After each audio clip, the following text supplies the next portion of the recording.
പക്ഷേ ഇതിൻ്റെ അകത്ത് ഏറ്റവും സങ്കടം തോന്നുന്ന കാര്യം എന്ന് വെച്ചാൽ പുള്ളിക്കാരത്തിയെ കുഴിച്ചിടുന്ന സമയത്ത് ഷീ വാസ് അലൈവ്. പുള്ളിക്കാരത്തിയുടെ നഖത്തിൽ നിന്നും പിന്നെ ആ പ്ലേവുഡിൻ്റെ ആ ബോക്സിൽ നഖത്തിൻ്റെ പാടുകൾ ഉണ്ടായിരുന്നു. നഖത്തിൻ്റെ ഇടയിൽ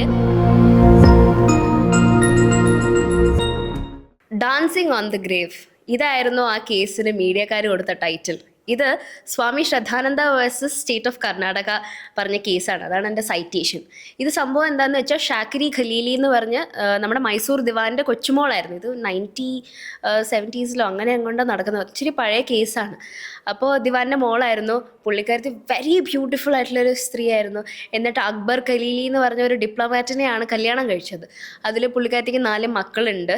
ഇതിൻ്റെ ഇടയ്ക്ക് സ്വാമി ശ്രദ്ധാനന്ദ ബാംഗ്ലൂരിലാണ് ഇവർ താമസിക്കുന്നത് കേട്ടോ. ഹാർട്ട് ഓഫ് ദ സിറ്റിയിലാണ് താമസിക്കുന്നത്, റിച്ച്മണ്ട് സർക്കിളിൽ. പിന്നെ ഇതിൻ്റെ ഇടയ്ക്ക് സ്വാമി ശ്രദ്ധാനന്ദ എന്ന് പറഞ്ഞൊരു പുള്ളിയെ, ഒരു ആൾദൈവം പോലത്തെ ഒരാളാണ്.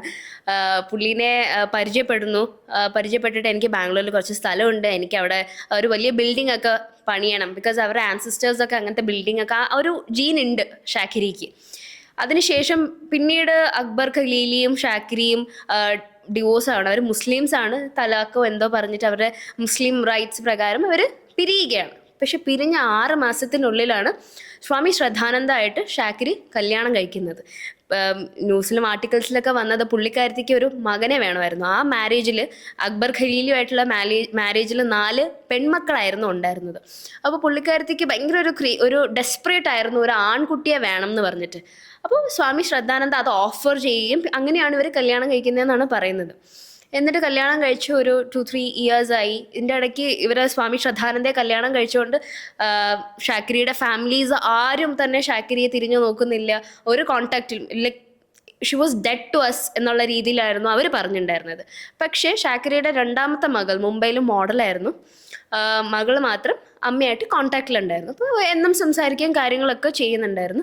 പക്ഷെ ഓൾ ഓഫ് എ സഡൻ പിന്നീട് സംസാരിക്കുന്നില്ല. അപ്പോൾ പുള്ളിയാണ്, സ്വാമി ശ്രദ്ധാനന്ദ ആയിരുന്നു പിന്നീട് കോൾസ് എടുക്കുന്നത്. പുള്ളിക്കാരത്തി ലണ്ടനിലാണ്, ദുബായിലാണ്, അവിടെയാണ്, ഇവിടെയാണ്, എവിടുത്തെ എസ്റ്റേറ്റിൽ മൈസൂരിൽ പോയിരിക്കുകയാണ്, അങ്ങനെയൊക്കെ പറഞ്ഞു. ഒത്തിരി നാളങ്ങനെ പോയി.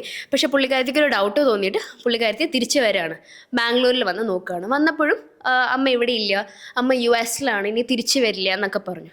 പിന്നീട് പുള്ളിക്കാരത്തിക്ക് ഡൗട്ട് തോന്നിയിട്ട് അവിടുത്തെ പോലീസ് സ്റ്റേഷനിൽ പോയി കംപ്ലയിൻറ്റ് കൊടുത്തു. ഒത്തിരി നാൾ കംപ്ലയിൻറ്റ് ഇതിൻ്റെ മഫ്തിയിലൊക്കെ ആയിരുന്നു പോലീസ് അന്വേഷിക്കാൻ തുടങ്ങിയത്. എന്നിട്ട് അതിന് ശേഷം സംഭവിച്ചത് എന്താണെന്ന് വെച്ച് കഴിഞ്ഞാൽ അവർ കണ്ടുപിടിച്ചു ഈ സ്വാമി ശ്രദ്ധാനന്ദ എന്തോ ഇവർക്ക് മകനെ കിട്ടണം എന്നുണ്ടായിരുന്നു. പക്ഷെ കിട്ടിയില്ല. അതിൻ്റെ ഇടയ്ക്ക് ഇവർക്ക് ഇടയിൽ ഒത്തിരി പ്രശ്നങ്ങളുണ്ടായി. എന്നിട്ട് സ്വാമി ശ്രദ്ധാനന്ദ ടീയിലെന്തോ സ്ലീപ്പിംഗ് പിൽസോ കാര്യങ്ങളെന്തോ കൊടുത്തിട്ട് കൊല്ലുകയായിരുന്നു ഷാക്കിരിയെ കൊന്നിട്ട് ഒരു പ്ലേവുഡിൻ്റെ ഒരു ബോക്സ് ശിവാജി നഗറിലായിരുന്നു എന്ന് തോന്നുന്നു. അവിടെ നിന്ന് ഓർഡർ ചെയ്ത് ആ സൈസിന്, വലിയൊരു സൈസിന് ഓർഡർ ചെയ്ത് അതിൻ്റെ ടെസ്റ്റിമണീസ് ഉണ്ടായിരുന്നു. അവിടുത്തെ ആൾക്കാർ പ്ലേവുഡിൻ്റെ ബോക്സ് റൂമിൽ കൊണ്ടുവെക്കുന്നതിൻ്റെ ഒരു ടെസ്റ്റിമണി ഉണ്ടായിരുന്നു. അതിനുശേഷം ആ ബെഡിൻ്റെ ബ്ലാങ്കറ്റോട് കൂടിയാണ് ബോഡി ആ പ്ലേവുഡിൻ്റെ ബോക്സിലോട്ട് ആക്കിയത്. എന്നിട്ട് ഇവർ താമസിക്കുന്ന ഷാക്കിരിയുടെ വീട്ടിൽ തന്നെയായിരുന്നു. ആ ഷാക്കിരിയുടെ വീടിൻ്റെ ബാക്കിൽ തന്നെ ഈ പ്ലേവുഡ് കുഴിച്ചിട്ടു. 3 വർഷം കഴിഞ്ഞിട്ടാണ് ഇവർ ബോഡി എടുക്കുന്നത്. ബോഡി എടുത്തപ്പോഴത്തേക്ക് ഫുൾ അസ്ഥികൂടം, ഹെയറും ആ ബ്ലാങ്കറ്റിൻ്റെ പീസസും മാത്രമേ ഉണ്ടായിരുന്നുള്ളൂ. പക്ഷേ ഇതിൻ്റെ അകത്ത് ഏറ്റവും സങ്കടം തോന്നുന്ന കാര്യം എന്ന് വെച്ചാൽ പുള്ളിക്കാരത്തിയെ കുഴിച്ചിടുന്ന സമയത്ത് ഷീ വാസ് അലൈവ്. പുള്ളിക്കാരത്തിയുടെ നഖത്തിൽ നിന്നും പിന്നെ ആ പ്ലേവുഡിൻ്റെ ആ ബോക്സിൽ നഖത്തിൻ്റെ പാടുകൾ ഉണ്ടായിരുന്നു. നഖത്തിൻ്റെ ഇടയിൽ ആ വുഡൻ ചിപ്സ് ഉണ്ടായിരുന്നു. ജീവൻ വന്നതിന് ശേഷം ഷീ ട്രൈഡ് ഗോയിങ് ഔട്ട് നോക്കി, പക്ഷെ നടന്നില്ല. അങ്ങനെയായിരുന്നു പുള്ളിക്കാരത്തി മരിച്ചത്. എന്നിട്ട് എല്ലാ ട്രയൽ കോർട്ടിലും കാര്യങ്ങളിലെല്ലാം പുള്ളിക്ക് ഡെത്ത് സെൻറ്റൻസ് ആണ് കൊടുത്തത്. എന്നിട്ട് കർണാടക ഹൈക്കോർട്ടാണ് ഫസ്റ്റ് ടൈമായിട്ട് ലൈഫ് ഇംപ്രിസൺമെൻറ്റിന് ഒരു ലാൻഡ്മാർക്ക് ജഡ്ജ്മെൻറ്റ് കൊടുത്തത്. ഈ ഒരു കേസിന് റെമിഷനില്ല, കമ്മ്യൂട്ടേഷനില്ല, ഒരു പാർഡനിങ് ഒന്നുമില്ല. പുള്ളിക്കാരൻ ജീവിക്കുന്നുണ്ടെങ്കിൽ അവസാനം വരെ ജീവിക്കുന്നത് ജയിലിലാണ്. ഇപ്പോഴും ടിൽ ഡേറ്റ് നോക്കിക്കഴിഞ്ഞ് കഴിഞ്ഞാൽ പുള്ളി ജയിലിൽ തന്നെയാണ്. ഈ ഡാൻസിങ് ഓൺ ദ ഗ്രേവ് എന്ന് വരാൻ കാരണം ഇത് കുഴിച്ചിട്ടതിന് ശേഷം മുകളിൽ ടൈലൊക്കെ ഇട്ടതിന് ശേഷം ഈ പുള്ളി അവിടെ ഡാൻസ് പാർട്ടീസും കാര്യങ്ങളും നടത്തുമായിരുന്നു. അങ്ങനെയാണ് ഈ മീഡിയക്കാർ ഡാൻസിങ് ഓൺ ദ ഗ്രേവ് എന്ന് കൊണ്ടുവന്നത്.